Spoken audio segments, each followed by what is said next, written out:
Okay, the number of people coming in has slowed down. I think we've got most of those who are going to attend. So I'm going to start in. Again, my name is Peter Tabbins. I'm the MPP for Toronto-Danforth. Thank you very much for attending this evening. I'm going to start with a land acknowledgement and then just set out the agenda.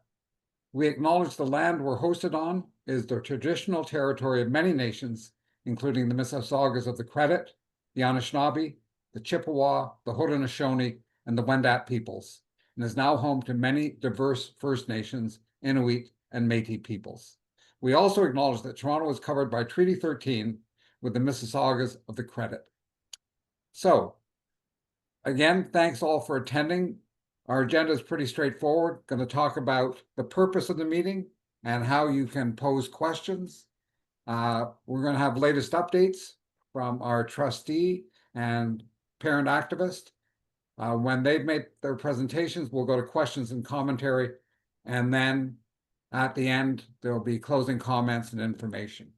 So purpose of the meeting is pretty straightforward. We need to fill people in on what's happening. I think a lot of people have been quite taken aback about the province moving in and effectively taking over the Toronto District School Board and other school boards and putting the decision-making in the hand of one supervisor. So we want to hear from our local school trustee, TSB trustee, about this hostile takeover. Want to hear from a parent advocate about what they've been seeing, what they've been hearing.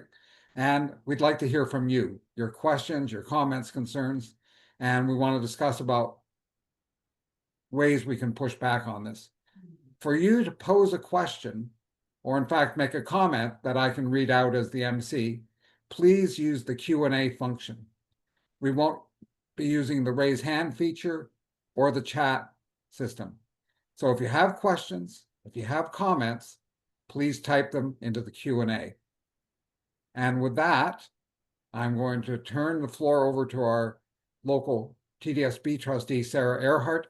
I want to say first, as you probably know, Sarah's the locally elected school board trustee for Ward 15, which includes our Toronto-Danforth neighborhood. She's held a position since 2022, and giving her full credit, she's been out knocking door to door, despite the takeover, to hear people's local concerns. So we'll hear from Sarah about latest updates, what this has meant for students, parents, teachers, and the board as a whole, as well as next steps and how we can fight back. Sarah, it's all yours.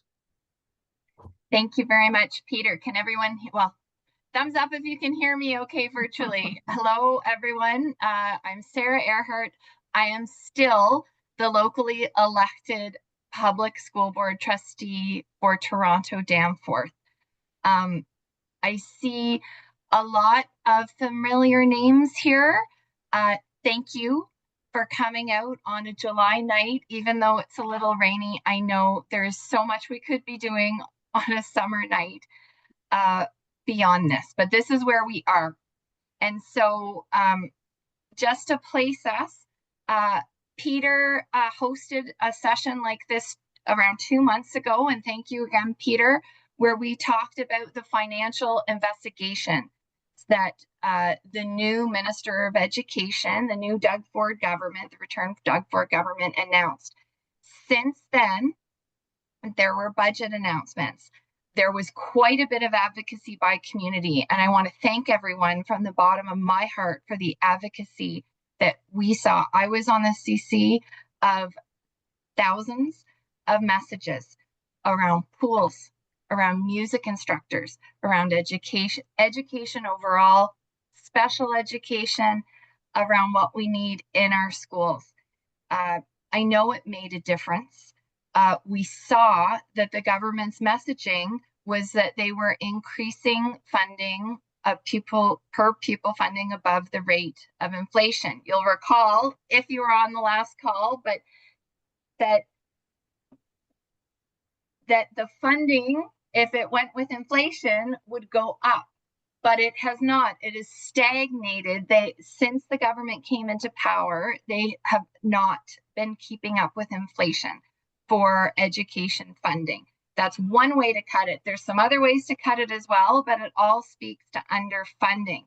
And so, due to the advocacy here, I feel they're hearing that message. Unfortunately for the Toronto District School Board, they did not provide funding increases that align with inflation or that fully start to turn the tide.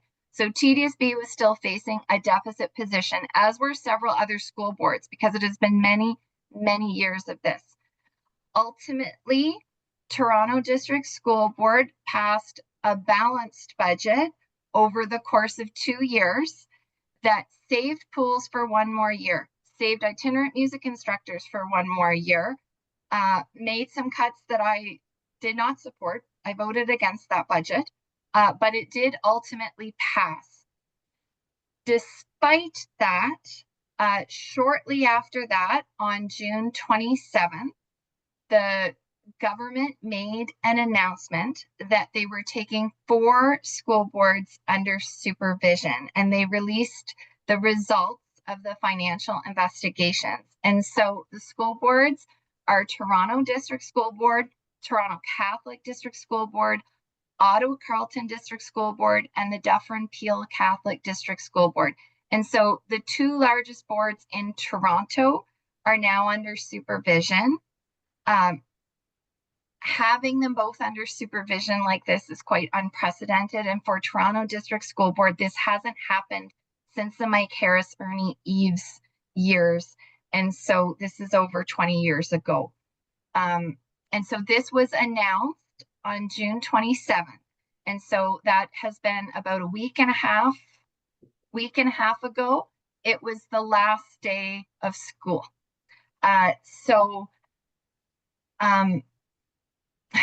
Yes, it's been a whirlwind since then for those of us who were elected as trustees, because we want to continue to serve. And so we have been told that we are not to be emailing our constituents from our official trustee email accounts. There is uncertainty around all the board committees, whether they will continue. Essentially, what happened was that they vested control, the Doug Ford government, through an order in council, into the Ministry of Education, and the ministry has appointed someone named Rohit Gupta to be the supervisor of TDSB. Each of the boards has a different supervisor. They're using the financial investigation as a basis, but I think it's important to know that they found no evidence of governance failures or mismanagement in the Toronto District School Board. This is unsurprising to me.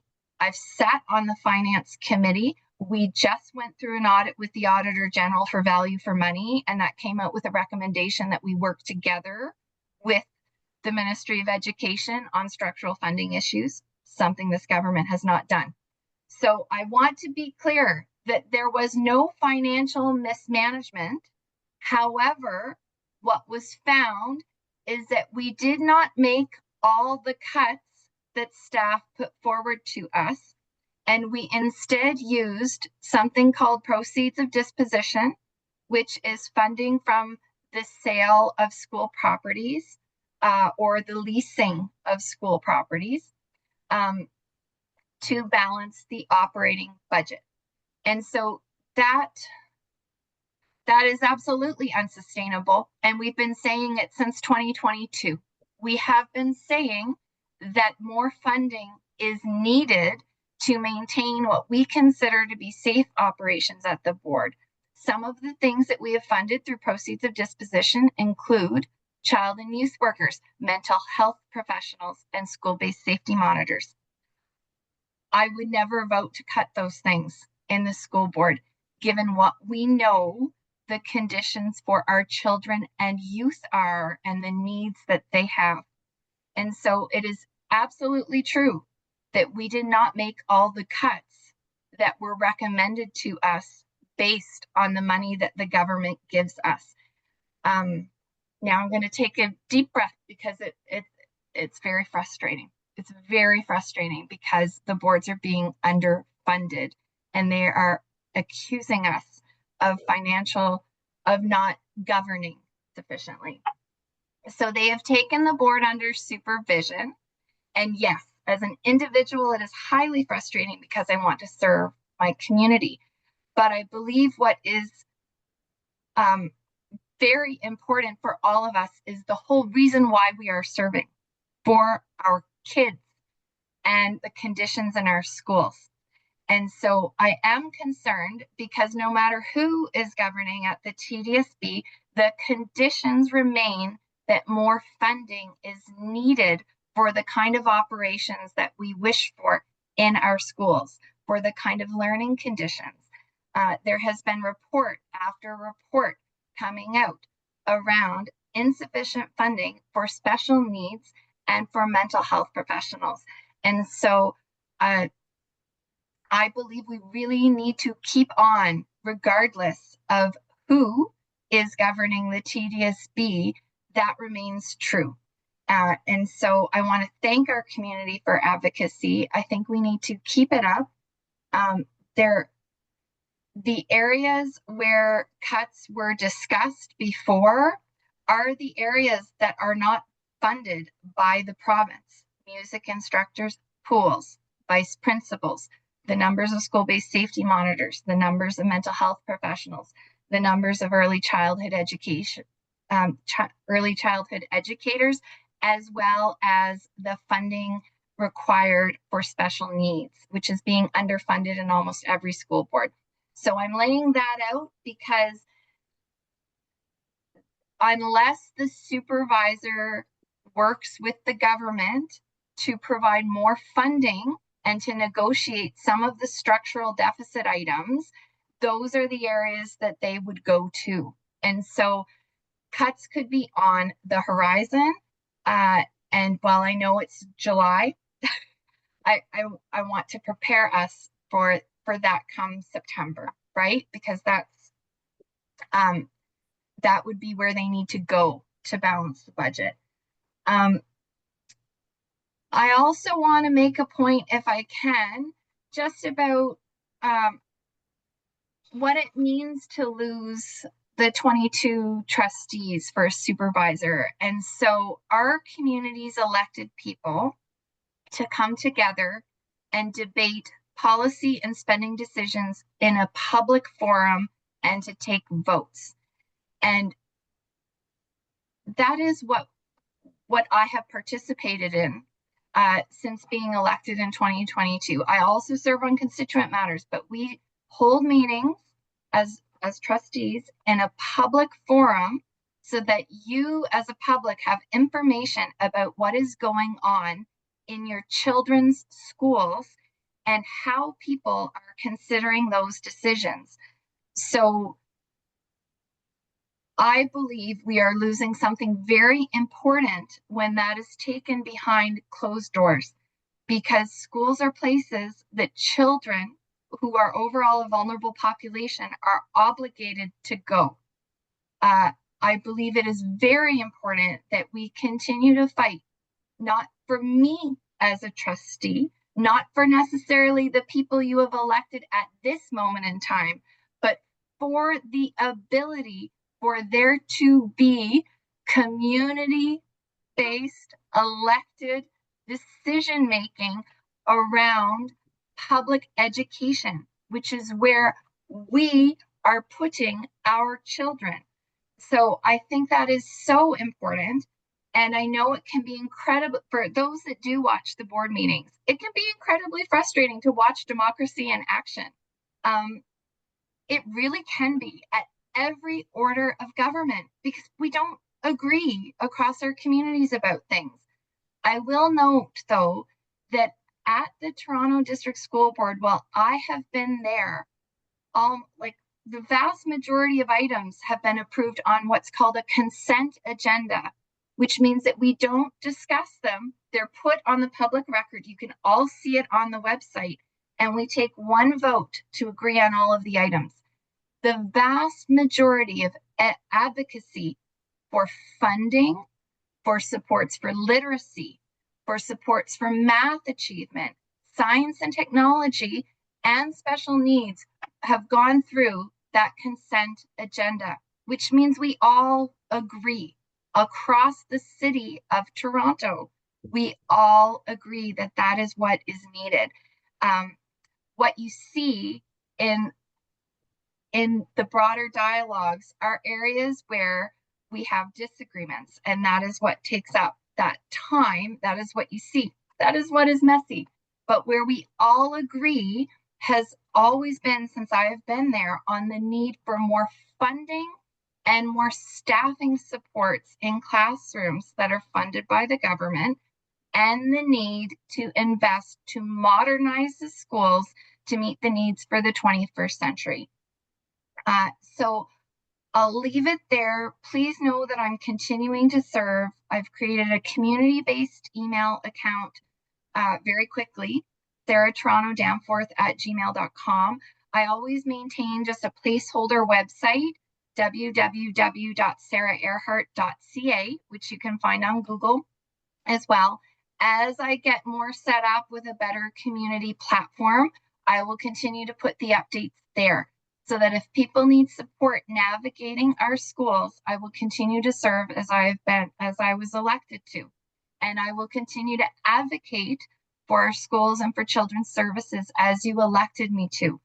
And I'm just very grateful to our community for all of the advocacy that has been going on and the way that we have done that advocacy, the way that we have done it collaboratively, focusing on the needs of children, not siloing our kids, and focusing on where we agree, because I believe there's quite a bit of strength in that.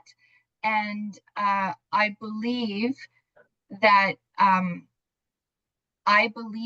with that kind of advocacy, we can shift the course that this government is trying to do when they think we aren't watching and when they think we're too tired to be able to put up a fight.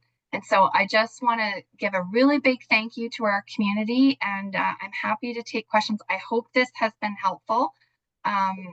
Yes, thank you. Sarah, thank you very much for that. Before we proceed any further, we've had a few more people join us. We have 143 people joining us this evening. It's a really good, strong turnout. We won't be using the chat. If you have a question or a comment, please use the Q&A function. And we're reviewing the questions. We're going to feed as many through to our panelists as we can. And just to note that if you want to have captioning so you can read along, if you go to the More section at the bottom of your screen, click on those three dots, you'll see captions come up. Just click on that and you'll be able to read what's being said as well as listening in. With that, I'm going to turn things over to Jennifer Volk, a long history working as a parent activist in this community, active with a variety of parents who've organized to protect public education. And Jen, I'm going to turn it over to you. Hi, yeah, thanks, Peter, and thanks, Sarah, both of you for inviting me to join in tonight. And thanks for all of you for being here as well. Peter sort of asked me to give a bit of a summary of what trustees do for us, because well, they do a lot. I'll start with introducing myself a bit. Peter's given a bit of an introduction, but I've got two kids, one in going into grade 10 and one going into grade 12. And I've been involved in school life since they were in kindergarten. So it's been a long time now. And I've done everything in schools from, fun fairs to fundraisers to school council chair to, community engagement events. As well, I've done a short term with PIAC, which is the Parent Involvement Advisory Committee. And I've also done a lot of advocacy work over the years. I've always had a clipboard with me and petitions, and I've organized rallies and walk-ins and done whatever I can to support public education and those that work in it. Doing all of this work has given me the opportunity to work with trustees and to see all that they do. They play a really vital role, and they are your connection, your voice, and your advocate. They work for you and your child or your children when you need help on an individual basis. But I think what they really do is a lot of community building, a lot of community work, and helping us organize and advocate for public education. And they each one of them represents the unique needs of your ward. So there are 22 democratically elected trustees in the TDSB, and each one listens to their community and they bring forward the needs of your community, and that they bring them forward to the board, and they form decisions and make policies and work to make a better education system for us, and that affect our kids and our schools. Um, they also work with the community to keep us informed, what's going on in the school, from policy changes to community safety issues to staffing to fun fair protocols like the dreaded barbecue policy. Um, they do all this, they have various means of communicating with us through, regular newsletters and board meetings and community get-togethers. So they really do bring people together across the board, and they bring us together so we can understand one another and support one another. In particular, working with members of school councils, getting us together, and so we can share ideas and share resources and just make our school communities a better place. And trustees are also really working hard to keep you informed about the larger issues, like what's going on in the province, and how they're going to have an impact on our education system, our schools, our kids. And if you're lucky to have a great trustee like Sarah, they help you to organize and advocate and work together we've put together numerous rallies and events to help heighten the awareness around the needs of better funding for public education. So I feel what they do is they work to create a strong public education system with the best interests of our kids and our educators and our schools in mind. And without our trustees, as parents and caregivers and supporters of public education, we have lost a voice. We have lost our connection. We have lost our ability to have a say in our education system, and that's not okay. I know we all come to the table with individual concerns and needs regarding education, and a lot of them are it's coming from what your child is missing in the education system. So I think what we really need to do is to pull that fire that brings you to the table, pull it together and join together and have a unified voice. And we need to demand trustees are back. We need to demand that we have properly funded education. And it's not just a Toronto problem. It's not just a Toronto-Danforth problem. It's not just a Toronto problem. There are other boards that have been taken over, and it's a province-wide problem. And I think the more we can unify ourselves and work together and push this government for better funding, the better off we're going to be, and the better off it's going to be for our kids. So thank you, Sarah, for all the work that you do for us. It's a lot. And you really do pull us together and make our community a better place. So Jen, thank you very much. I want to say for those who are wondering, if you want to put a question or make a comment, please put it in the Q&A function. And as the MC, I'll be taking those and turning them over to our panelists. Panelists, we've got about half an hour of response time left, so let's get through as many as we can because there's a lot. First question I'm going to give to you, Sarah, from Kathleen Kwan. Doug Ford says he has increased educational funding and cites large money amounts. Can you explain how we can do this and what is actually happening with the education funding year over year? Sarah. Okay, So Danforth cites large educational amounts. That's what I heard, and try to explain how it's being cut at the same time that there's large funding amounts cited. And so one area is inflation.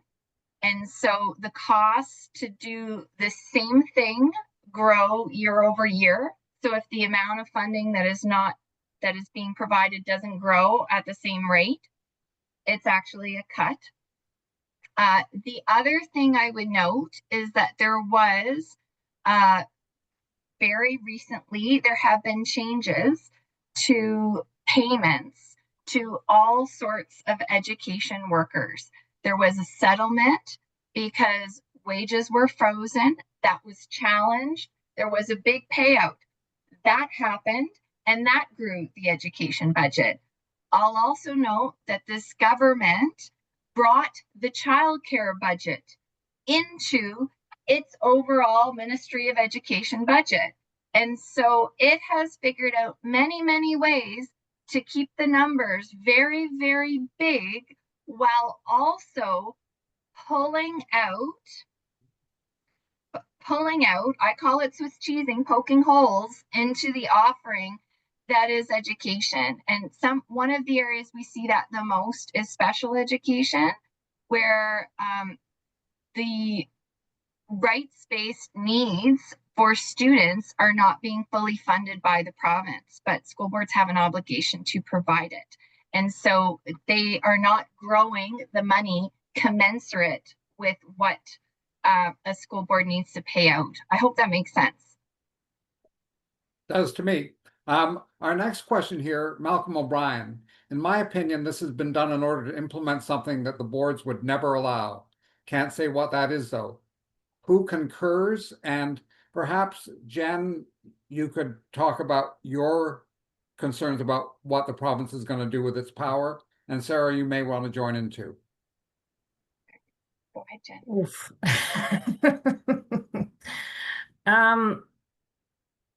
Well, I'm concerned about them moving towards privatization and vouchers and charter schools, which is not that.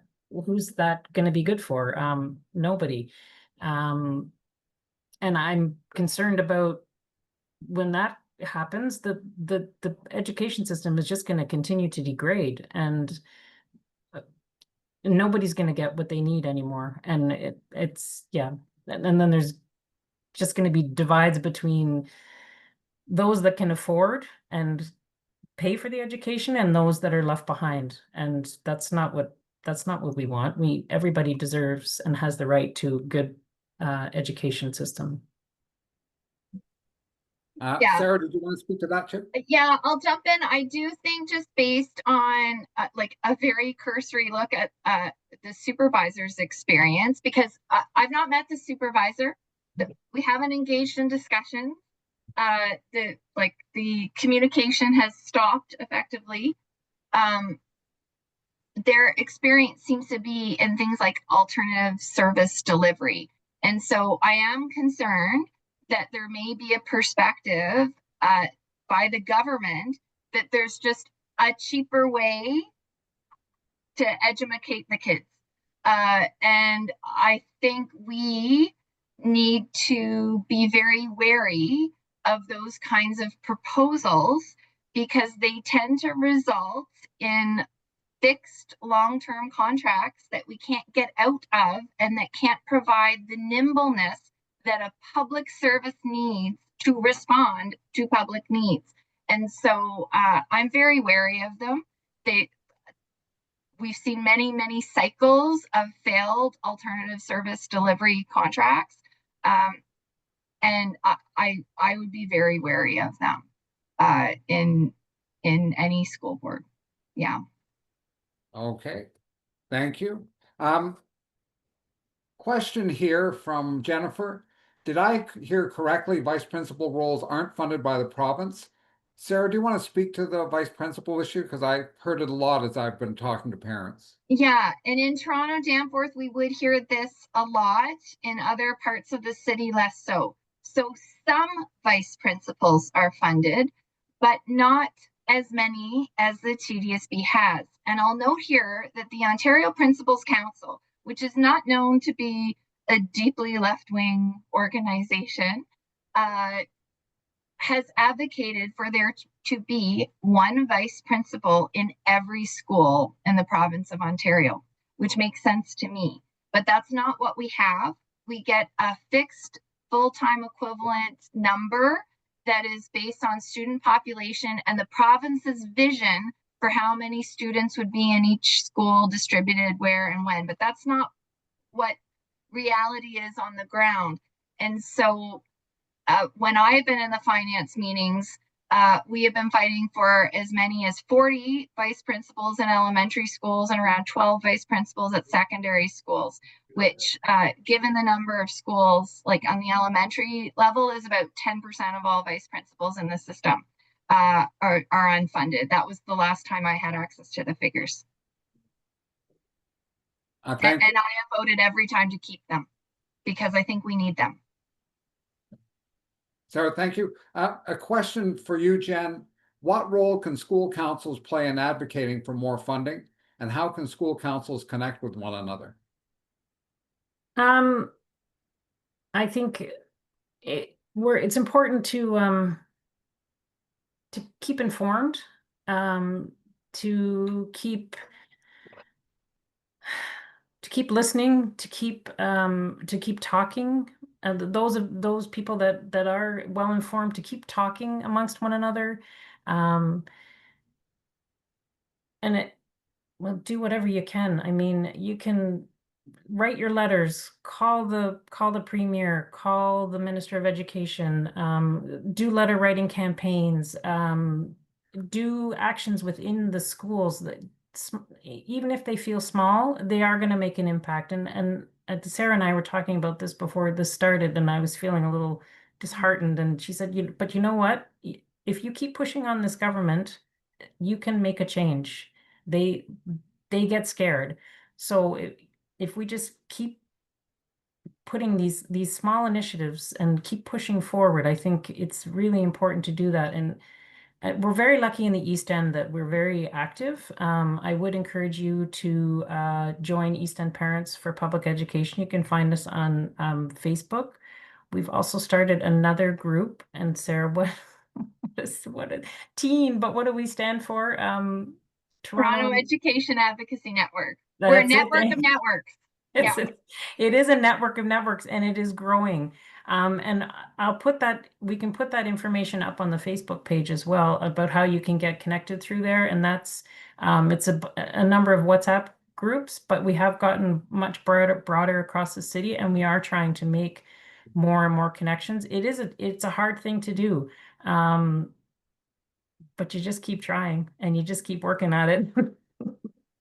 Yeah. And I'll say, Doug Ford has always said that he has a cell phone. You can call him if there's an issue. And so I do think it's quite shocking that his government has cut off access to constituency supports for so many voters across the province, because that is what elected trustees do. We provide direct services to families in addition to our votes. And so I don't think it's right to take over another order of government when you disagree. I don't think it's okay to meddle. We have to uphold democracy, which means we sometimes disagree. That's how we teach our kids in school. When we have disagreements, we need to talk it out. We have to seek to work together. And that's all the more important in public schools, where all kids of all beliefs and all backgrounds go and ought to feel safe and respected in doing so. And so it's a forum where we should be working together to figure this out. And so I find it very disappointing and disheartening, and also inconsistent with what they have told the people of Ontario. Okay, thank you. And I'll just jump in to say that in the last 4 years or so, I've had the opportunity to have school councils send representatives to Queen's Park, to the media studio, to talk about problems they've had. and media are interested in hearing from you parents. There's no getting around it. They think that correctly that they're getting the real deal. So Jen and other parents, those on parent councils, should be thinking about actually taking a step up and coming to Queen's Park, speaking directly to the media, getting your message out that way. Just one of those additional things you can do. Question from Omar. There's been some speculation that the Ford government will now be able to sell schools of their choice to those they select from bidders. Is this one possible underlying reason for the supervision? I'll start with you, Sarah. You know, I would hope not. Yes, they could. There are still mechanisms in place where they couldn't just do it offhand. They have set outlines for prioritization for disposition of properties, but the reality is that there will continue to be children in the city of Toronto, and as a result, we will need children's services. We will need childcare. We will need schools. So I think it would be very foolish for any government to think that that would be a great long-term strategy for this city. And so I would hope that they would hear that from the many Torontonians that I think would also agree that children are going to need services, and we can't just have private developers on every square inch of the city. Thank you.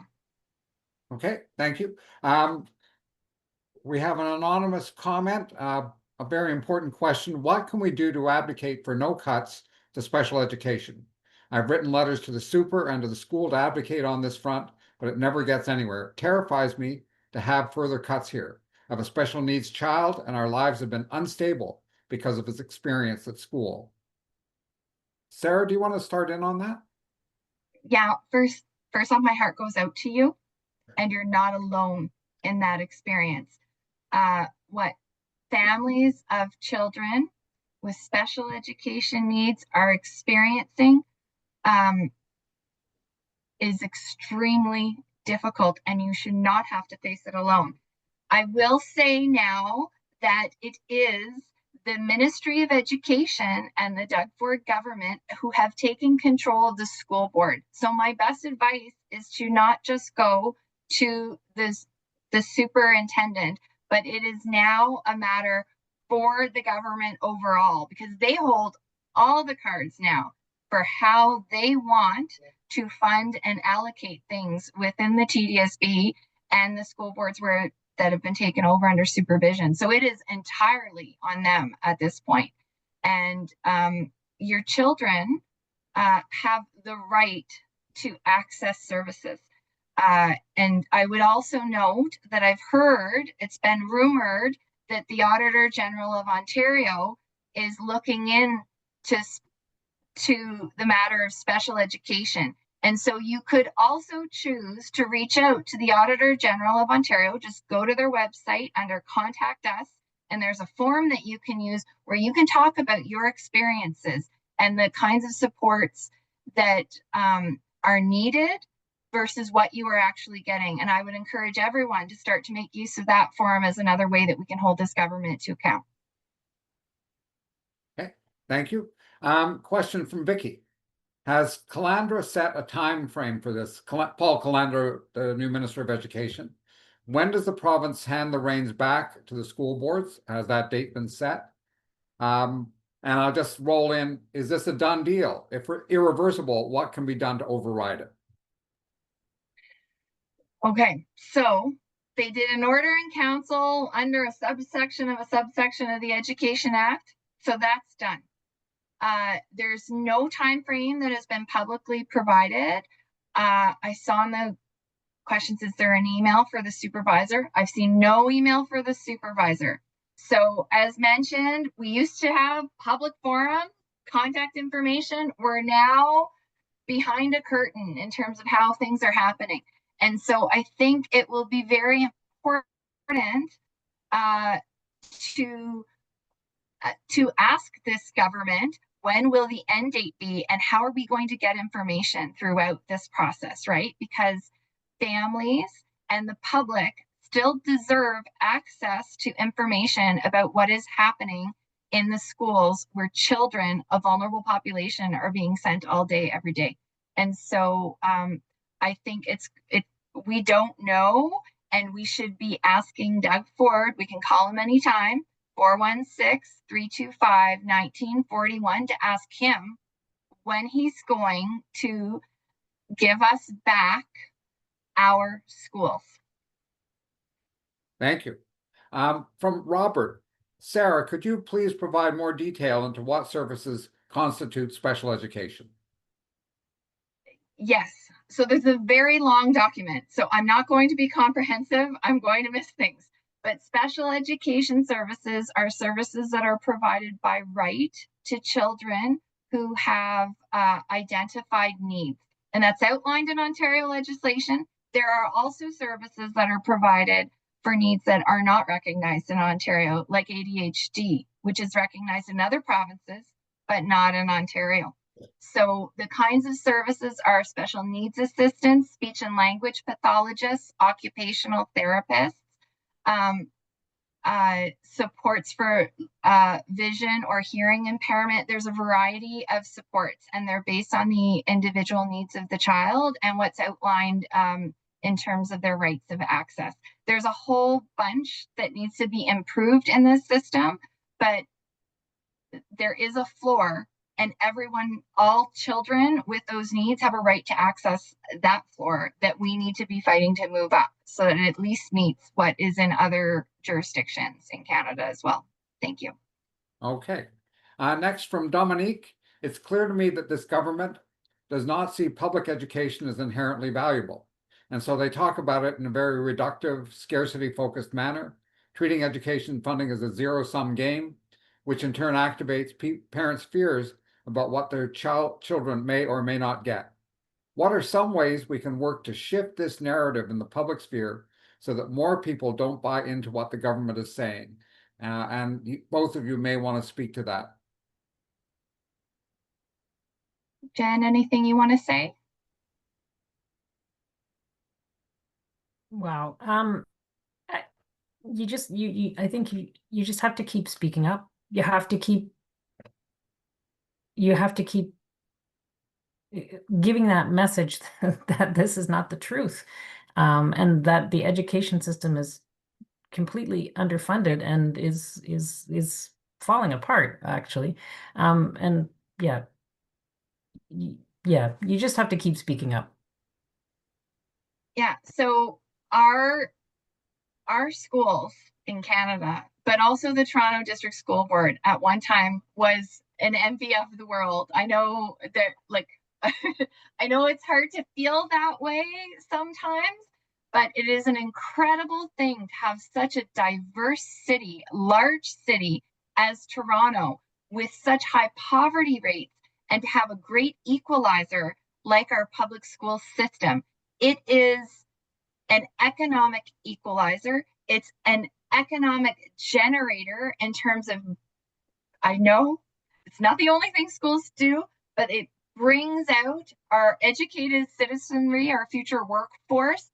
Also, schools that make sense, that offer the right services at the right place at the right time, are convenient for all families, right? And they allow your workforce, your existing workforce, to be able to use their time at their job. And as a mother, and I know we've got parents on this call, you know what I mean. You know what I mean when you have to pick your kid up at lunch, when you have to pick them up early to take them to the speech and language pathologist that you can't access through the schools, and that you're paying for if you're fortunate enough to be able to afford it. And so all of that is going on in this city is reducing our productivity. And so there are all kinds of ways through the lenses that I believe this government might prioritize that you can get at education. But also, and we can't forget it, kids have a right, a universal right to learning in safe, welcoming, fostering, enriching environments. And so it's also their right. And so it's worth fighting for that reason too. Okay. I think just to add on to that too is speak your stories, tell your stories, to say what's happening for you and your kids in school, and get people to understand that it's not okay and the challenges that you're facing. People need to hear that. Absolutely.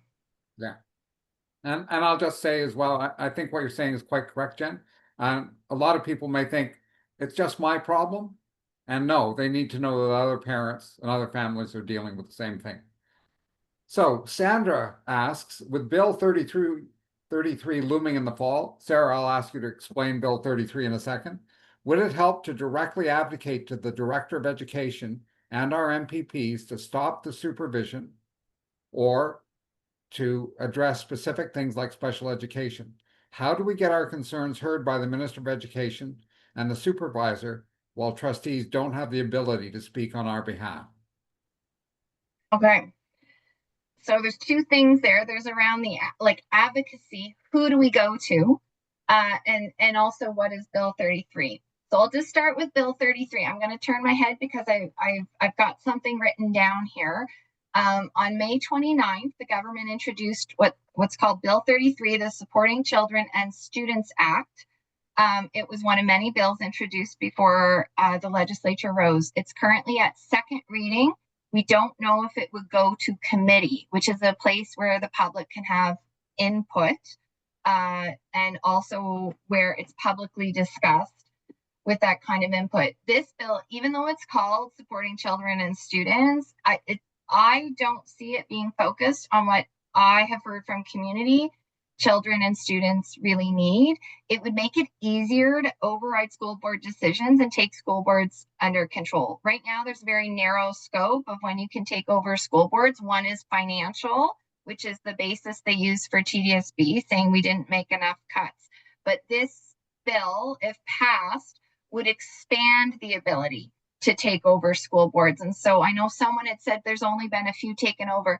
This would make it easier to take over school boards. And undermine that local democratically elected trustee governance, right? The other thing it would do would be to mandate how school boards work with police and reinstitute discontinued police programs in schools. And so I find the bill very frustrating. I'm hearing from community too that we're frustrated because we have been saying we want more mental health professionals, more reading coaches, vice principals. Like, we have a long list of people that we believe need to be in schools that have expertise on children's learning and development. And instead, we're not seeing that in this legislation. We're seeing more takeover and control.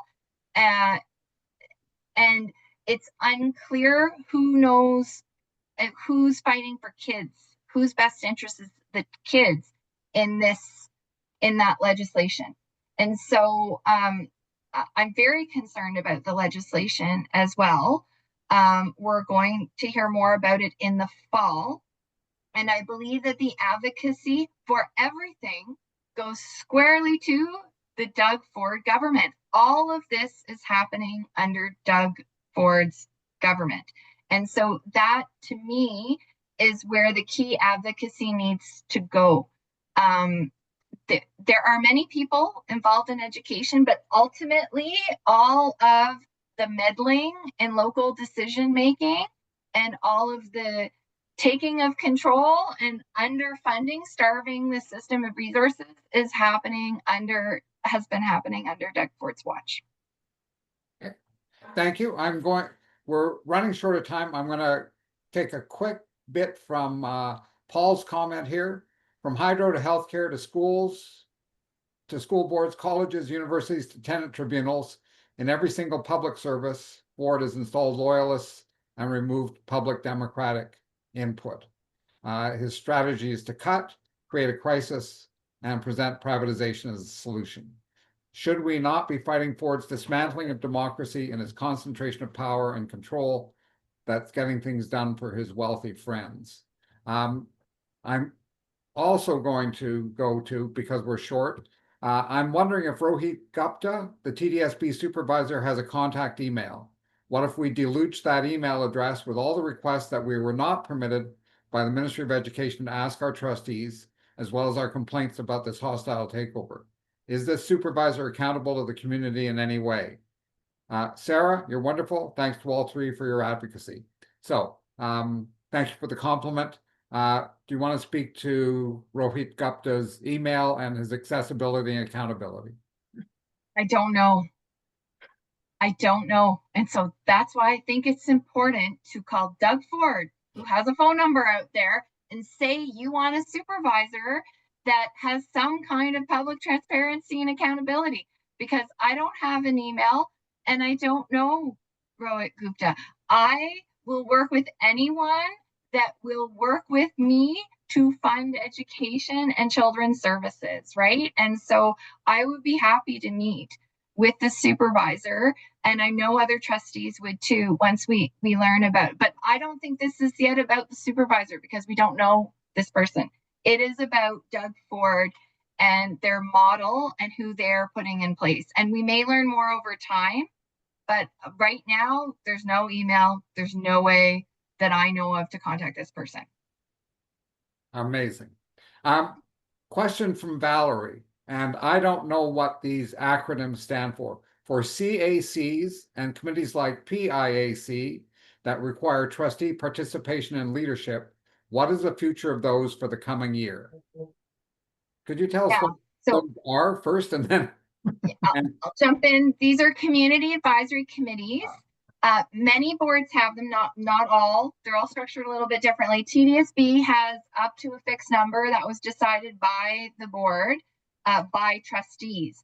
And so community advisory committees do serve a very important role, and some of them don't know what their future will be. I'm the co-chair of one, the Community Use of Schools Community Advisory Committees. That's where our after school programs, basketball clubs, those sorts of things, that we all meet and talk about community access to schools. We don't know if the TDSB, if staff will support their formation and their meetings moving forward. We don't know. It will be up to the supervisor, whose email address we don't have. 2 community advisory committees are statutory, meaning that they are outlined in the Education Act, that they have to exist. One is the Special Education Advisory Committee, and the other is the Parent Involvement Advisory Committee. So I would think that with or without a trustee co-chair serving, there should be a kind of public forum for both of those. And I'm very proud of our community for holding a PIAC election to elect 2 PIAC representatives before this supervision happened, Fareen Mahmood and Kristen Boyd. They are just getting up and running because we only got through that election in time under the PIAC process. Jen Folk very loyally served as our PIAC rep for a number of years, and I'm hopeful that they will continue that forum. But those forums don't replace trustees, but I think they will be a really important voice for transparency and accountability in the months to come. Okay. I have to say it's 8:26. We need to wrap up in the next few minutes. If we could have, Jen, some last comments from you, I'll turn it over to Sarah before I wrap. Jen. Yeah, I'd like to say, I think, we're all here for the same thing. We're all here for properly funded public education. And I think if you can just do what you can, is large or small, whatever action you can take to make your voice heard and to put your ideas forward, from telling your stories to join the East End Parents for Public Education and find out more about what we're doing. And the more we work together and the more we unify our voice, the more power we're going to have. And I think we just need to keep pushing. And I think we also have to remember that although Sarah's been stripped of her power, she's still there for us, and she's going to work for us. And we can work together with you, Sarah, and we can get things done. Jen, thank you very much. Sarah. Thank you. And I just say, You know, there's orders in council give power, they transfer power in like their documents, but they don't take away what's true. They don't take away our experiences and what we know is needed. And there is great power in that. In our community, we have advocated time and time again to save crucial infrastructure like pools that we know are needed for our kids, for their well-being. We have fought time and time again to save crucial services like childcare that we know is needed. And we fought as a community of parents and made significant movements toward universal childcare, universal nutrition programs. There is power in what we believe and what we fight for. And so I know everyone's tired. I know we're in the first 2 weeks of summer vacation and we're getting our kids in new routines, summer camps, or some kids, there's no summer camps for all special needs kids to go to. So I know people are tired. I know it feels uphill. I'm not giving up and neither should you. We keep going for our kids and for the kids for the next generation who deserve to have the same transparency and accountability that we inherited from the parents that fought for us. And so I'm going to keep going, and I hope you will too. And I believe we can really make a difference. Thank you so much. Okay. Sarah, Jen, thank you very much for taking part in this evening. You've been great. There's a lot that we're going to chew on, and my guess is that this is going to become a lot more active when we get into the week before school starts. To all of you who joined us this evening, thank you very much. Really appreciate you taking the time. I know that you go out to talk to people in your community. We had close to 60 questions. We got through as many as we could. And I want to thank my staff as well for pulling this together and keeping the cameras running. Have a good evening, everyone. Again, thank you very much. Oh, sorry, I should say, we did record this. We will be making it available. We'll send a follow-up note to those who registered. Thanks. Have a good night, everyone. Good night. Thank you. Thank you.